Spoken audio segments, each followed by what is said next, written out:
Sir আসসালামু আলাইকুম। ওয়ালাইকুম আসসালাম। হ্যাঁ সালমা, ভালো আছো? জি স্যার, ভালো আছি আলহামদুলিল্লাহ। আপনি কেমন আছেন? আলহামদুলিল্লাহ, আমিও ভালো আছি।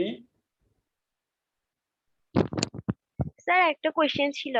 বলে ফেলো। স্যার আমরা যদি 7 তারিখ স্কুলে যাই তাহলে কি কোনো প্রবলেম হবে অ্যাসাইনমেন্ট জমা দেওয়ার জন্য?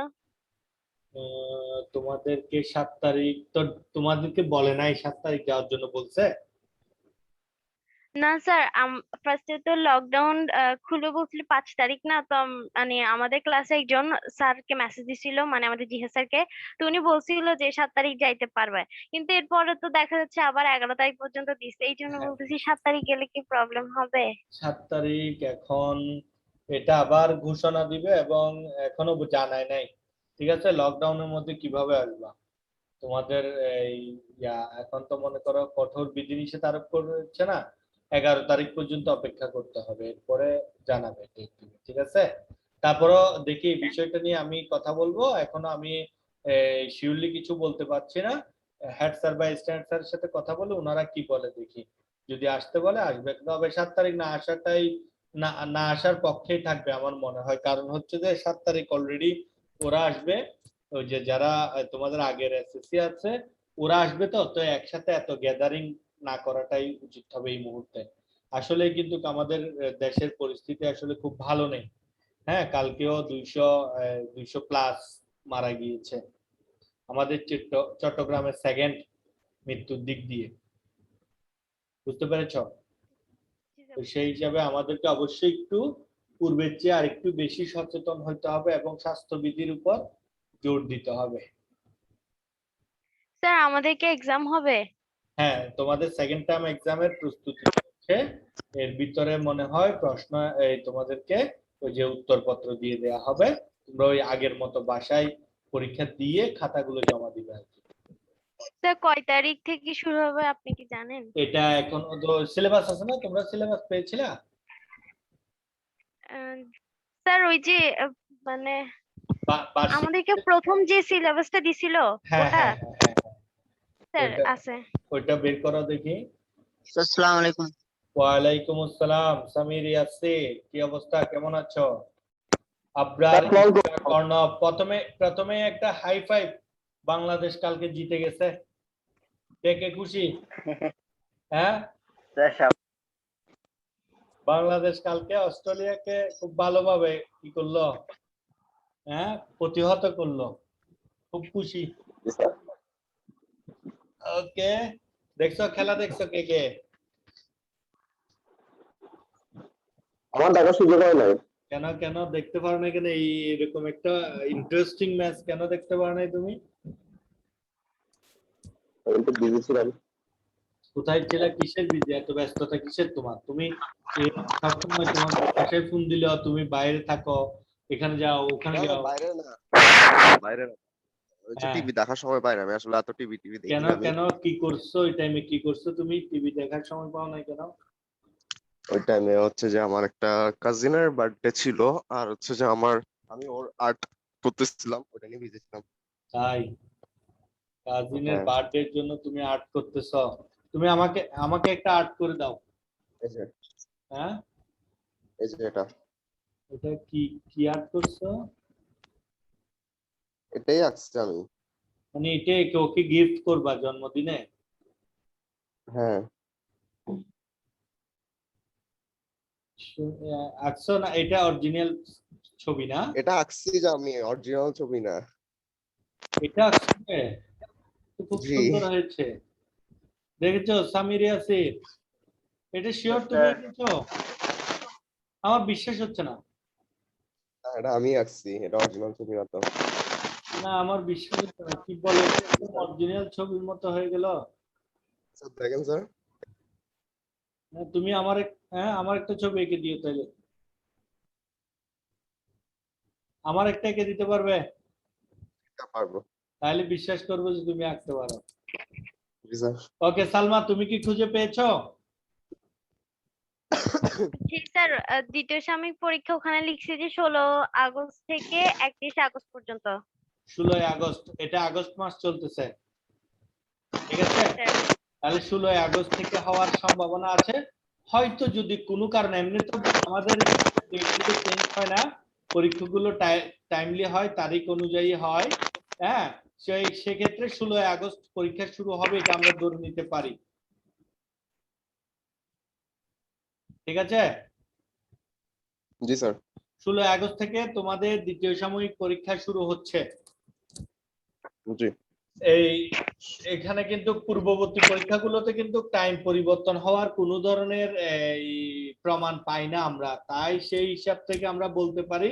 আর এখানে কোনো ধরনের পরীক্ষা শুরু করতে না পারার কোনো পসিবিলিটিও দেখছি না আমি 16 তারিখে। পরীক্ষা শুরু করতে না পারার মতো কোনো অসুবিধা আছে? কথা বলে না। জি স্যার। বলছি নো যে 16 স্যার। তারিখ পরীক্ষা শুরু করতে পারবে না এমন কোনো পরিস্থিতি এখন পর্যন্ত মনে হচ্ছে? No sir, no sir. কারণ স্কুলে তোমার সবকিছু প্রস্তুত, প্রশ্ন দিয়ে দিয়েছি আমরা মোটামুটি সবাই, সব টিচার। তাহলে 16 তারিখের মধ্যে প্রশ্নগুলো কমপ্লিট হয়ে যাবে। আর খাতা দেওয়ার কোনো ঝামেলা নাই। খাতা হচ্ছে তোমরা এই না, খাতা মনে হয় স্কুল থেকে দিবে নাকি? দ্বিতীয় সেকেন্ড টাইমের খাতাগুলো স্কুল থেকে দেয়া হয়, আর ওগুলোর দাম 500 টাকা। মান্থলি টেস্টের গুলো দেয় না আর কি। হ্যাঁ, খাতা স্কুল থেকে দিবে। খাতাও মনে হয় রেডি করার কাজ মাল্টি টেস্টে গুলো দিছিল। মান্থলি টেস্টের গুলো দিয়েছিল, এটা দিবে, অবশ্যই দিবে। সেকেন্ড টাইমের খাতাটা অবশ্যই স্কুল থেকে দিবে। তাহলে খাতাও তৈরি হচ্ছিল, আমি দেখছি, আমি এই যে স্কুলে আসার সময় দেখেছি ওরা খাতা রেডি করতেছে। আশা করি এটা 16 তারিখের মধ্যে হয়ে যাবে। তাহলে 16 তারিখের মধ্যে খাতা রেডি স্যার হয়ে 100 গেলে মার্কে? মনে হয় 100 মার্কেরই হবে পরীক্ষাটা। আইফোন 7 প্লাসটা কে রে? হ্যাঁ,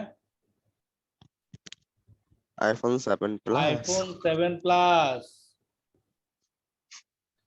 ওকে, তাহলে অনেক স্যার, কথা বললাম আসসালামু এবার। আলাইকুম। ওয়ালাইকুম আসসালাম। এটা কে? নাম কি বলো তোমার?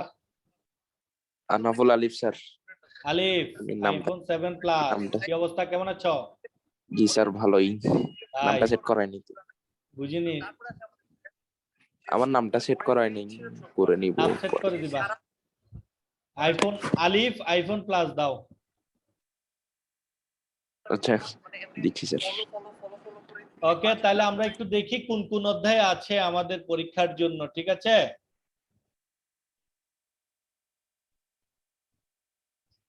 সবাই বইটা একটু বের করবা এবং বইয়ের এই যে ফ্রন্ট পেজ যেটা আছে সেখানে আমরা ইয়াগুলো একটু দাগ স্যার দিয়ে নিব। আমাদের কি পুরো বইয়ের উপর এক্সাম হবে? না না, অবশ্যই না। অ্যাকাউন্টিং আর ফিনান্স এটা তো পূর্ববর্তী ক্লাসগুলোতে আমি বলে দিয়েছি নাকি? অ্যাকাউন্টিং আর ফিনান্স আগের ক্লাসগুলোতে বলেছি না কোন কোন অধ্যায়গুলো আছে? তোমরা দাগ দিয়ে রেখেছিলা? স্যার এসএসসি তে যেগুলো ছিল ওগুলোর উপরেই তো ওগুলো হবে না? এর বাইরে নয়, তোমরা এখন ওইগুলোই পড়বে। যে কোনো অবস্থাতে এর বাইরের অধ্যায়গুলো কখনো পড়বে না। অর্থাৎ তোমাদের যে 22 সালে পরের বছর পরীক্ষা হবে সেটা ওই সংক্ষিপ্ত সিলেবাসের উপর। প্রয়োজনে এখান থেকে আরো কমাবে, কিন্তু এখানের থেকে আর বাড়াবে না। বুঝতে পেরেছো? তাহলে আমরা ফিনান্স এবং অ্যাকাউন্টিং পূর্ববর্তী ক্লাসে দাগাইছিলাম যে কোনগুলো কোনগুলো আছে। আজকের ক্লাস উদ্যোগটা দেখো, এই যে সূচিপত্র, সবাই বইয়ের এই সূচিপত্রের অংশটা একটু বের করো।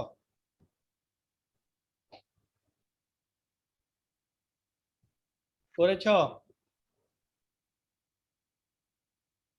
আহনাফ আলিফ, আহনাফ, আহনাফ না লিখে আলিফ লিখো। আমি তোমাকে আহনাফ নামে চিনবো না, আলিফ নামে চিনবো। যে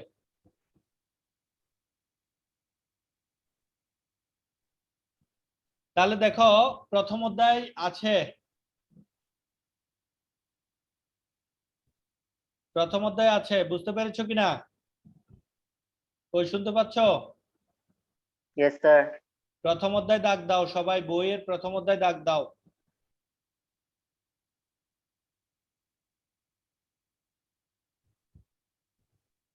দিয়েছো? দাগ দিয়েছো? Yes, sir. দ্বিতীয় অধ্যায় ব্যবসায় উদ্যোগ ও উদ্যোক্তা, দাগ দাও। Sir, this is sir. হ্যাঁ। তৃতীয় অধ্যায় আত্মকর্মসংস্থান, আত্মকর্মসংস্থান। দিয়েছো? দাগ দিয়েছো? Yes, sir. চতুর্থ অধ্যায় মালিকানা ভিত্তিতে ব্যবসায়, এক মালিকানা অংশীদারি, যৌথ মূলধনী, তারপর রাষ্ট্রীয় সংগঠন, এই অধ্যায়টা আর কি। ঠিক আছে? Yes, sir. এরপরে হচ্ছে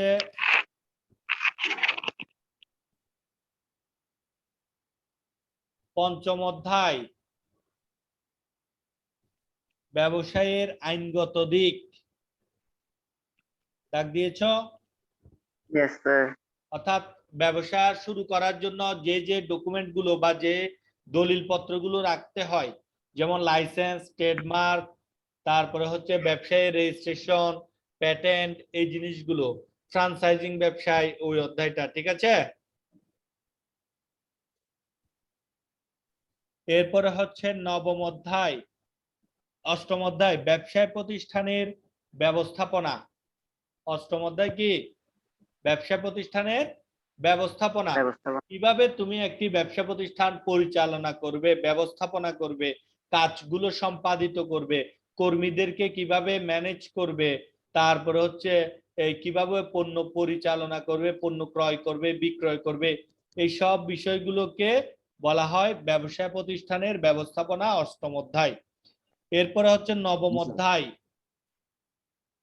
বিপণন। নবম অধ্যায় হচ্ছে পণ্য বিপণন, অর্থাৎ পণ্য উৎপাদনকারীর নিকট থেকে সংগ্রহ করে ভোক্তা বা ব্যবহারকারীর নিকট পৌঁছে দেওয়ার সামগ্রিক প্রয়াসকে বলা হয় বিপণন। কোনো একটা পণ্য উৎপাদনকারী বা যিনি তৈরি করে তার কাছ থেকে কিনে সেগুলো আবার ভোক্তার কাছে বিক্রয় করতে হয়, ঠিক কিনা? Yes, sir.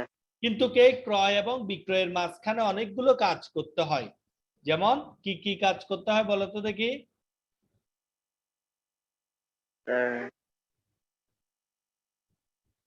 প্রথম অবস্থায় যার কাছ থেকে আমি পণ্যগুলো কিনি তার কাছ থেকে কেনার পরে সেগুলো আমার নিজের জায়গায় নিয়ে আসতে হয় কিনা? Yes, sir. এই বিষয়টাকে কি বলা হয়?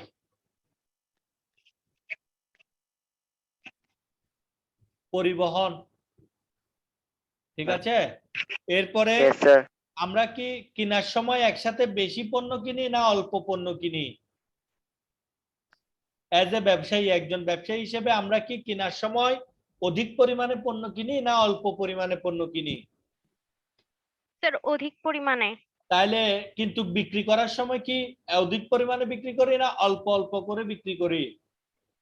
Sir, অল্প অল্প করে। তাহলে দুইটা বিপরীত হয়ে গেল না? কেনার সময় কিনতেছি বেশি, বিক্রি করার সময় বিক্রি করতেছি অল্প অল্প। তাহলে একসাথে যে অনেকগুলো পণ্য কিনলাম, পণ্যগুলো কি রাখতে হবে না আমাকে কোনো একটা জায়গায়? এই রেখে দেওয়ার কাজটাকে কি বলা হয়?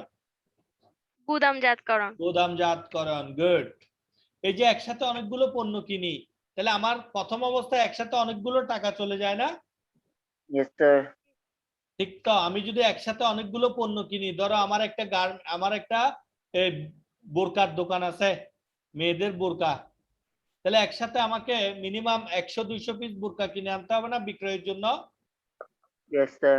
তাহলে প্রতিটা বোরকা যদি 500 টাকা করেও ক্রয় হয়, তাহলে 100 পিস বোরকা ক্রয়ের জন্য আমার কত টাকা লাগবে?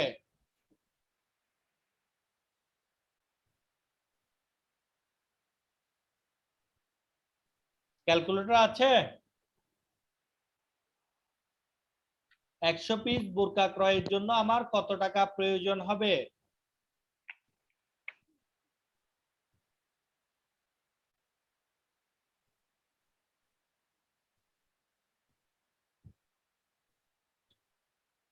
কই রেজাল্ট কি পাচ্ছি কারো কাছ থেকে আমি?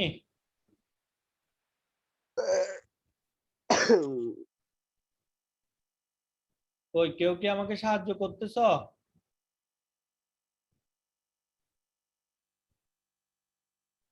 একশো পিস বোরকার জন্য কত টাকা দিতে হবে আমাকে? প্রতি পিস যদি 500 টাকা করে কিনতে হয়। স্যার 5 লক্ষ টাকা। 5 লক্ষ টাকা। আর কেউ অ্যানাদার ওয়ান? 50,000। 50,000। তাহলে 5 লক্ষ হ্যাঁ। একটা উত্তর এসেছে, 50,000 একটা উত্তর এসেছে। সঠিক উত্তর হবে 50,000 টাকা। ও স্যার সরি। তাহলে না সমস্যা নেই। তাহলে আমাকে একত্রে 50,000 টাকা দিতে হবে। আর যদি আমি বোরকা বিক্রয় করি, এই 100টা বোরকা বিক্রয় করতে মিনিমাম আমাকে 1 মাস থেকে 2 মাস সময় লাগবে না? Yes, sir. প্রতিদিন কি একসাথে সবগুলো বোরকা বিক্রি হবে নাকি একটা দুইটা বিক্রি হবে? যে একটা দুইটা। তাহলে একটা দুইটা বোরকা বিক্রি করলে বড় জোর আমি একটা বোরকা যদি 800 টাকাও বিক্রি করি তাহলে দুইটা বিক্রি করলে 1600 টাকা পাবো। তাহলে আমি প্রথম অবস্থায় আমার পকেট থেকে খরচ করলাম 50,000 টাকা আর ফেরত পাচ্ছি মাত্র 1600 টাকা। তাহলে প্রথম অবস্থায় আমাকে একত্রে অনেকগুলো টাকা দিয়ে দিতে হচ্ছে না? Yes sir. এই যে প্রয়োজনীয় অর্থটা আমাকে সংগ্রহ করতে হয়, একসাথে অনেকগুলো টাকা আটকায় থাকে না আমার ব্যবসার মধ্যে, এই যে টাকাগুলো আটকায় থাকে এই টাকাগুলো আমাকে সংগ্রহ করার জন্য অর্থ সংস্থানের জন্য কার সাহায্য নিতে হয়? ব্যাংকের। তাহলে এটাও একটা কাজ।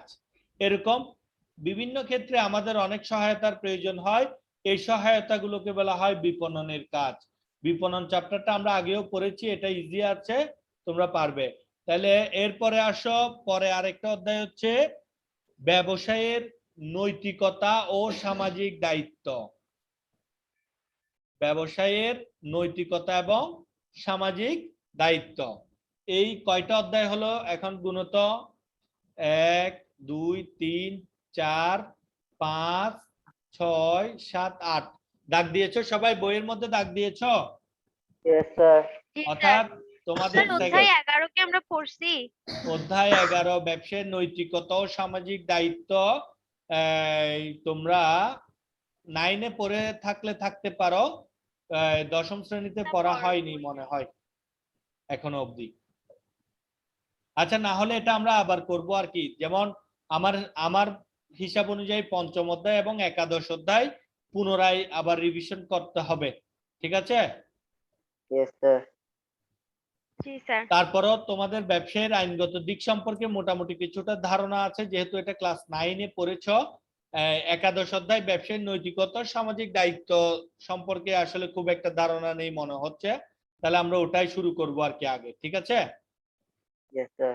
তাহলে এখন কথা হচ্ছে তোমাদের সেকেন্ড টার্মের এই সাবজেক্ট হচ্ছে এগুলো, এবং সেকেন্ড টার্মের না, শুধুমাত্র আগামী 2022 সালে যারা এসএসসি পরীক্ষা দিবে তাদের ব্যবসা উদ্যোগের সিলেবাস হচ্ছে এটা। বুঝতে পেরেছো? Yes sir. যারা 2022 সালে এসএসসি পরীক্ষা দিবে মানে তোমরা, তোমাদের ব্যবসা উদ্যোগে এই 8টা অধ্যায় পড়তে হবে, বাকিগুলো পড়া প্রয়োজন নেই। ভবিষ্যতে যদি এর চেয়ে কমায় তাহলে সেটা ভিন্ন কথা, আর না কমালে এতটুকুর মধ্যেই কি করতে হবে? পরীক্ষার প্রস্তুতি গ্রহণ করতে হবে, ঠিক আছে? Yes sir. বুঝতে পেরেছো? Yes sir. তাহলে এবার আসো একাদশ অধ্যায়। আজকে আমরা তাহলে একাদশ অধ্যায়টা শুরু করব। একাদশ অধ্যায় হচ্ছে 127 পৃষ্ঠা। তাহলে আমরা একাদশ অধ্যায়ে যাই।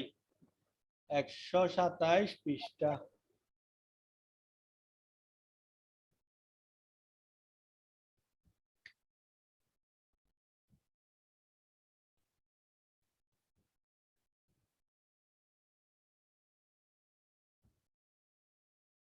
একাদশ অধ্যায় ব্যবসায়ের নৈতিকতা ও সামাজিক দায়বদ্ধতা। তাহলে আসো, নৈতিকতা কি জিনিস? নৈতিকতা শব্দটার সাথে আমরা সবাই পরিচিত নাকি না অপরিচিত? পরিচিত স্যার, পরিচিত। আমরা শব্দটা বিভিন্ন জায়গায় ব্যবহার করতে দেখি। নৈতিক, দায়িত্ববোধ, নৈতিক। নৈতিক মানে যিনি নীতি মেনে চলেন, যিনি নীতি মেনে চলেন তাকে বলা হয় নৈতিক। তাহলে নৈতিকতা মানে রীতিনীতি, নিয়ম কানুনকে বোঝানো হচ্ছে। নৈতিকতা মানে কি? রীতিনীতি, নিয়ম কানুন। বুঝতে পেরেছো?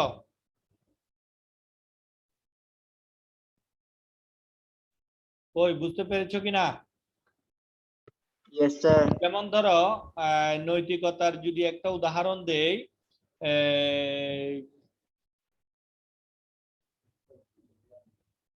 যেমন তুমি একজন ব্যক্তি, তুমি তোমাদের যে এলাকায় বসবাস করো, তুমি যে এলাকায় বসবাস করো সেখানে তুমি একটা ব্যাগ কুড়িয়ে পেয়েছো, একটা মানি ব্যাগ পেয়েছো, ঠিক আছে?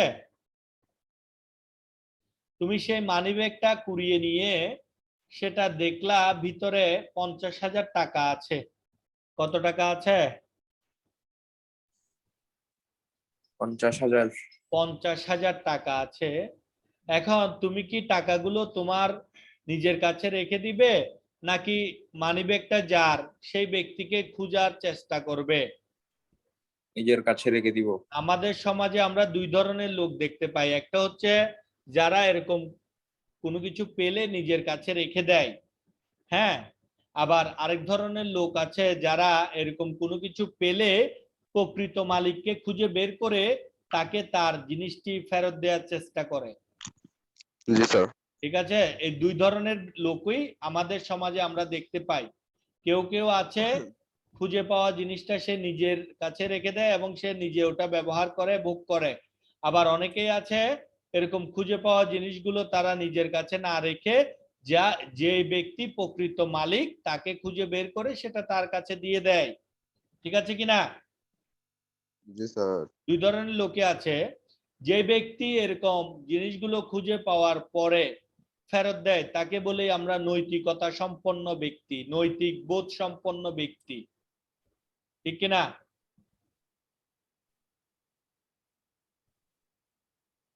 ঠিক Yes, কিনা? sir. কেন তাকে নৈতিক বোধ সম্পন্ন বলি? কারণ হচ্ছে আরেকজনের জিনিস তো আমার ব্যবহার করার অনুমতি নেই। আছে? তুমি আরেকজনের জিনিস স্যার। ব্যবহার করতে পারবে?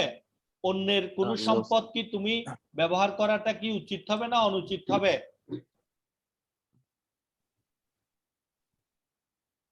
অনুচিত। আরেকজনের কোনো জিনিস ব্যবহার করা তার অনুমতি ব্যতীত, তাহলে সেটা কি হবে? তোমার জন্য উচিত হবে না অনুচিত হবে? তোমার জন্য সঠিক হবে না ভুল হবে? তাহলে যে ব্যক্তি এই ধরনের অন্যায়, ভুল এবং অশুদ্ধ কাজ করে তাকে বলা হয় অনৈতিক। আর যিনি সঠিক এবং এই ঠিক কাজটি করে তাকে বলা হয় নৈতিক। বুঝছো কিনা? নৈতিকতা বুঝাতে পারলাম তোমাদেরকে নাকি পারি নাই? Yes, sir. বুঝছি স্যার। তাহলে আমাদের সমাজে নৈতিকতা সম্পন্ন ব্যক্তিও আছে, আবার অনৈতিক ব্যক্তিও আছে। তবে বর্তমানে অনৈতিক ব্যক্তির সংখ্যাই বেশি, যারা অন্যের অনুমতি না নিয়ে অন্যের জিনিসপত্র ব্যবহার করতে খুব স্বাচ্ছন্দ্য বোধ করে। তাহলে এই সকল ব্যক্তিদেরকে আমরা বলি অনৈতিক ব্যক্তি বা নৈতিকতা বোধ সম্পন্নহীনতা বা নৈতিকতা বোধ সম্পন্নহীন ব্যক্তি। ঠিক আছে? ব্যবসা ক্ষেত্রে এরকম ঘটে থাকে। একজন ব্যবসায়ীর সাথে আরেকজন ব্যবসায়ী বা একজন ক্রেতা আরেকজন ব্যবসায়ীর সাথে বিভিন্ন ধরনের অনুচিত কাজ করে, নিয়ম বহির্ভূত কাজ করে, এই কাজগুলোকে বলা হয় অনৈতিক কাজ। এবং এগুলো হচ্ছে ব্যবসায়ীর নৈতিকতা বহির্ভূত কাজ। বুঝতে পেরেছ? Yes, sir. জি স্যার। তাহলে ব্যবসায়ের নৈতিকতা বিষয়টা এখন বোঝা গেছে। অর্থাৎ একজন ব্যবসায়ী হিসেবে যে কাজগুলো করা উচিত সেটা যদি ঠিকভাবে না করে তাহলে সেটা হচ্ছে ব্যবসায়ের অনৈতিকতা। আর যদি একজন ব্যবসায়ী তার ব্যবসায়িক নীতি নিয়ম কানুনগুলো ঠিকভাবে মেনে চলে তাহলে সেটা হচ্ছে তার জন্য ব্যবসায়িক নৈতিকতা। তাহলে এবার আসো সামাজিক দায়বদ্ধতা। সামাজিক দায়বদ্ধতা আমরা কেউ কিছু বলেছ? No, sir. ওকে, এবার আসো সামাজিক দায়বদ্ধতা, যেটাকে ইংলিশে বলা হচ্ছে সোশিয়াল রেসপন্সিবিলিটিস। তাহলে আমরা মানুষ হচ্ছে সামাজিক জীব। মানুষ কি? সামাজিক জীব। কেন সামাজিক আমরা জীব। সামাজিক জীব বলতো? আমরা কেন সামাজিক জীব এটা কে বলবে? কে বলতে পারবে? স্যার, আমরা সমাজে বসবাস করি তাই আমরা তাই সামাজিক আমরা জীব। সামাজিক জীব। আমরা সমাজে বসবাস করি। আর সমাজ কাকে বলে? সমাজ কাকে বলে? সমাজ আমাদের চারপাশে যা কিছু আছে সবই সমাজ। আমাদের চারপাশে যা কিছু আছে তাই হচ্ছে আমাদের সমাজ।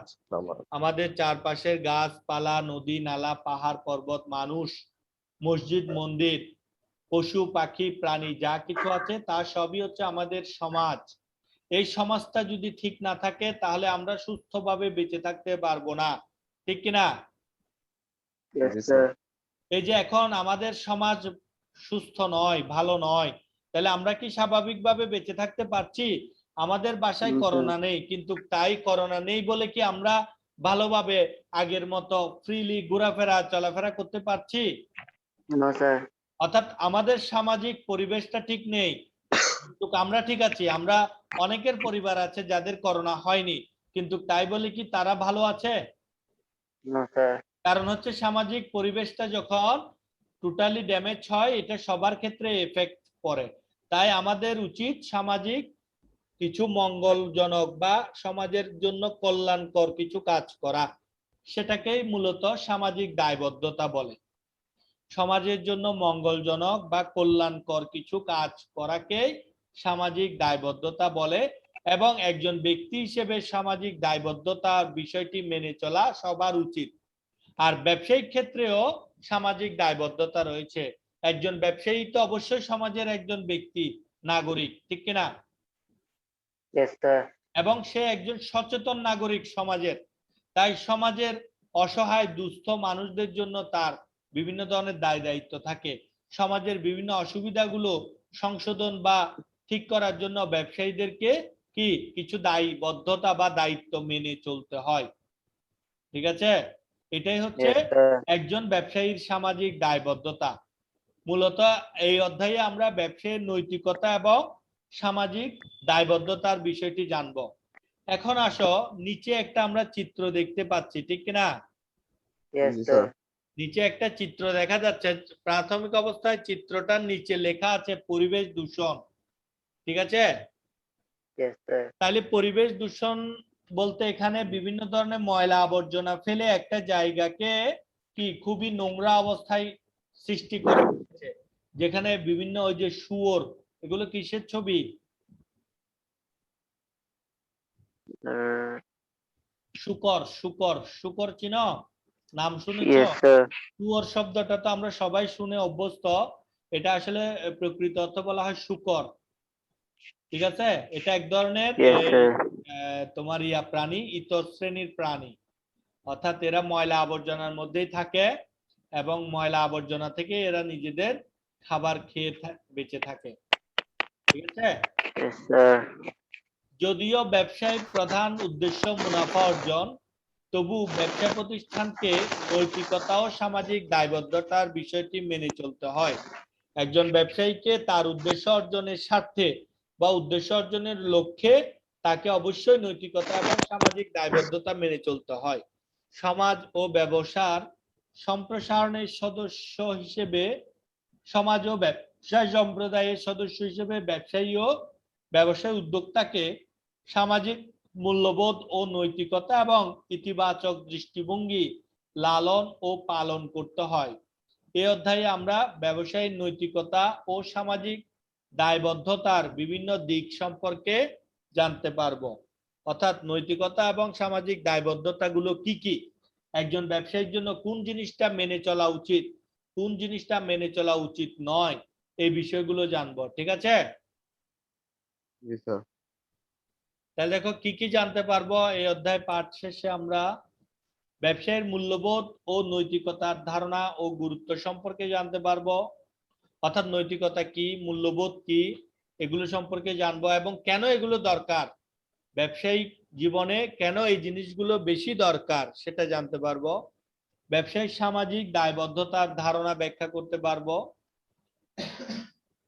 রাষ্ট্র, সমাজ, ক্রেতা ও কর্মচারীদের প্রতি ব্যবসায়ের সামাজিক দায়বদ্ধতার স্বরূপ ব্যাখ্যা করতে পারবো। অর্থাৎ রাষ্ট্রের প্রতি ব্যবসায়ী কি কি দায়িত্ব পালন করেন, সমাজের প্রতি ব্যবসায়ী কি কি দায়িত্ব পালন করেন, ক্রেতার প্রতি ব্যবসায়ী কি কি দায়িত্ব পালন করেন, এবং তার প্রতিষ্ঠানে যে সকল কর্মচারী কাজ করে তাদের প্রতি একজন ব্যবসায়ী কি ধরনের আচরণ করেন, কি ধরনের দায় দায়িত্ব পালন করেন, সেই বিষয়গুলো আমরা জানতে পারবো, ঠিক আছে?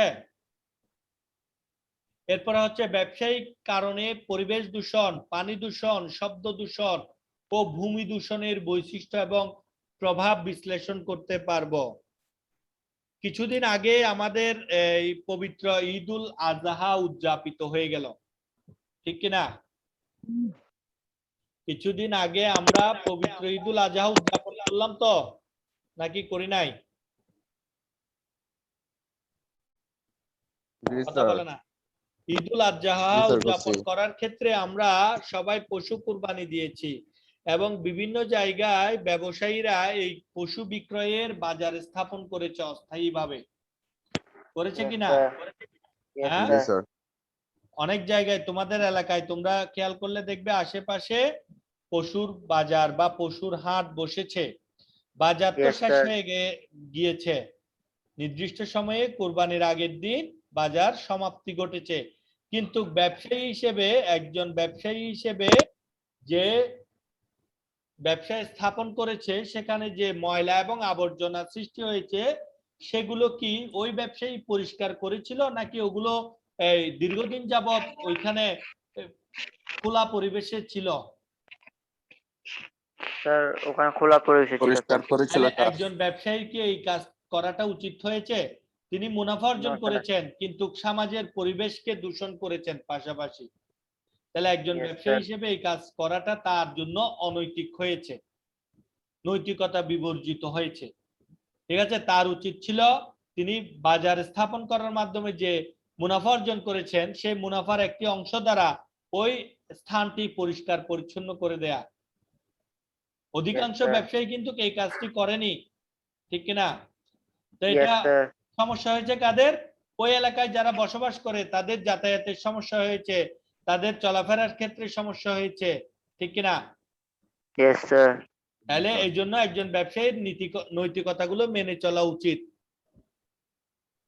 পরিবেশ দূষণ